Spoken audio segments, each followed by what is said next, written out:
राधे राधे। आप सुन रहे हैं भगवान विष्णु और तुलसी जी की कथा।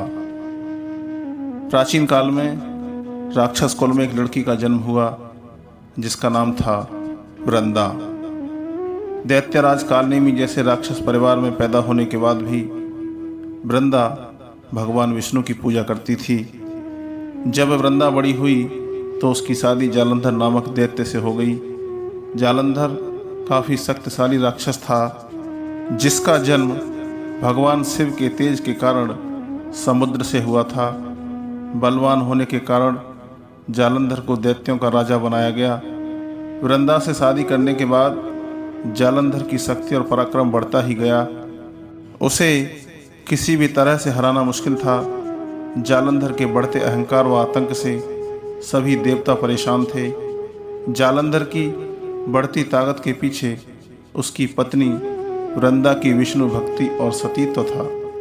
धीरे धीरे जालंधर अपनी शक्ति और अहंकार में चूर होकर स्वर्ग की देवियों पर काबू पाने की कोशिश करने लगा। इसी दौरान एक बार उसने माता लक्ष्मी को पाने का प्रयास किया, परंतु समुद्र से जन्म लेने के कारण माता लक्ष्मी ने उसे अपना भाई बना लिया। फिर उसकी नज़र माता पार्वती पर गई और उन्हें पाने के लिए जालंधर ने माया जाल बनाया। अपने माया जाल से जालंधर ने शिव का रूप धारण किया और माता पार्वती के करीब जाने की कोशिश करने लगा। उसी वक्त माता पार्वती ने उसे पहचान लिया और जब तक जालंधर कुछ समझ पाता वो अदृश्य हो गई। जालंधर के इस दुर्व्यवहार से पार्वती जी को काफ़ी गुस्सा आया और इस पूरी घटना के बारे में उन्होंने भगवान विष्णु को बताया। इधर जालंधर भगवान शिव से पार्वती जी को पाने के लिए कैलाश पर्वत पर युद्ध कर रहा था। तभी भगवान विष्णु ने जालंधर को सबक सिखाने की ठानी। सभी को पता था कि जालंधर अपनी पत्नी के पूजा पाठ और सतीत्व की वजह से ही अजय हुआ है। ऐसे में भगवान विष्णु ने जालंधर को हराने के लिए उसकी पत्नी का पतिव्रत धर्म भंग करने के लिए एक मायावी चाल चली। भगवान विष्णु एक साधु का रूप धारण करके वृंदा से वन में मिलने पहुँचे।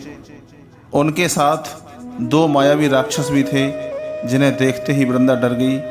तभी भगवान विष्णु ने उन दोनों राक्षसों का वृंदा के सामने ही वध कर दिया। वृंदा ये देखकर समझ गई कि ये कोई आम व्यक्ति नहीं है। उसी पल वृंदा ने साधु से अपने पति के बारे में पूछा। साधु बने भगवान ने अपनी माया शक्ति से दो बंदर प्रकट किए।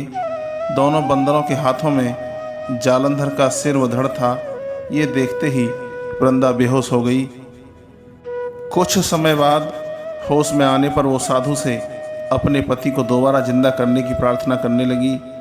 वृंदा की विनती सुनकर उसकी आंखों के सामने साधु ने अपनी माया से जालंधर के कटे हुए शरीर के हिस्सों को जोड़ दिया और स्वयं उस शरीर में समा गए। वृंदा को जरा सा भी अंदाजा नहीं था कि उसके साथ ऐसा छल किया गया है। जालंधर का रूप धारण किए विष्णु जी को वृंदा अपना पति समझकर रहने लगी। वृंदा के ऐसा करने से उसका सतीत्व भंग हो गया, जिसके बाद जालंधर कैलाश पर्वत में युद्ध हार गया। जब वृंदा को यह सच पता चला तो उसने गुस्से में विष्णु भगवान को पत्थर बनने का श्राप दे दिया। इस घटना के बाद वृंदा स्वयं सती हो गई। जिस स्थान पर वह भस्म हुई वहाँ तुलसी का पौधा प्रकट हुआ। विष्णु भगवान वृंदा की पति भक्ति से प्रसन्न हुए और उन्होंने कहा, हे वृंदा, तुम्हारी पति भक्ति देखने के बाद तुम मुझे प्रिय लगने लगी हो। अब सदैव तुम मेरे साथ तुलसी के रूप में रहोगी। तुम्हारे तुलसी रूप का जो भी व्यक्ति मेरे शालिग्राम के साथ विवाह कराएगा उसे 1000 गुना यश व पुण्य प्राप्त होगा। जिस भी मनुष्य के घर तुलसी का वास होगा उस घर में कभी भी असमय यमदूत नहीं आएंगे। आगे भगवान ने कहा, तुलसी के पौधे की पूजा करने वालों को गंगा व नर्मदा में स्नान करने के बराबर पुण्य प्राप्त होगा। संसार में चाहे कोई भी मनुष्य कितना भी दुष्ट क्यों न हो, कितने भी पाप क्यों न किए हों, मृत्यु के दौरान उसके मुंह में तुलसी और गंगा जल अवश्य दिया जाएगा। इससे वह अपने पापों से मुक्त होकर वैकुंठ धाम जाएगा।